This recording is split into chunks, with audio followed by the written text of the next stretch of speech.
여야 원내대표가 임시국회 마지막 날 세월호 특별법에 극적으로 합의했습니다. 하지만 세월호 가족대책위원회는 여야 합의안을 거부했습니다. 취재 기자 연결합니다. 김준영 기자.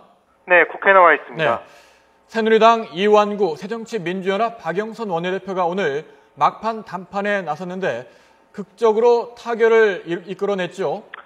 네, 그렇습니다. 이완구 박영선 원내대표가 세월호 특별법의 최대 쟁점인 특검 추천위원 추천권에 대해 합의했습니다. 여당이 추천하도록 되어 있는 특검 추천위원 2명에 대해 사전에 세월호 참사 유족의 동의를 받도록 의견을 모았습니다. 현행 상설특검법을 보면 특검 추천위원회 위원은 모두 7명입니다.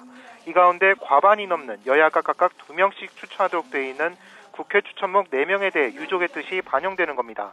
사실상 유가족에게 특검 추천권을 주는 것과 같다는 설명입니다. 그동안 상설특검법 규정을 따라야 한다는 새누리당이 한 발 물러선 것으로 풀이됩니다.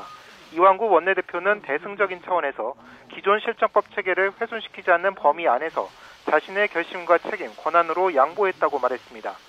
일단 새누리당은 의원총회를 열고 협상 내용을 보고받고 추인했습니다.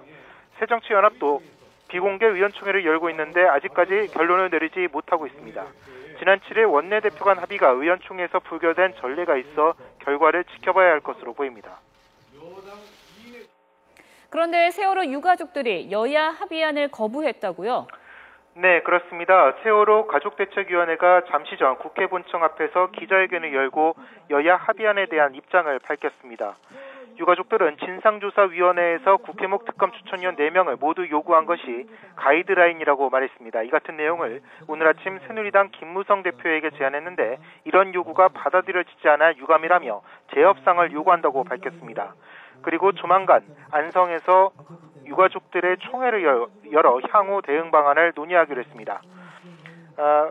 가족대책위는 여당목 2명에 대해 야당과 유가족의 동의를 얻도록 한 것은 자신들의 가이드라인 요구를 사실상 수용하지 않은 것이라고 주장하고 있습니다.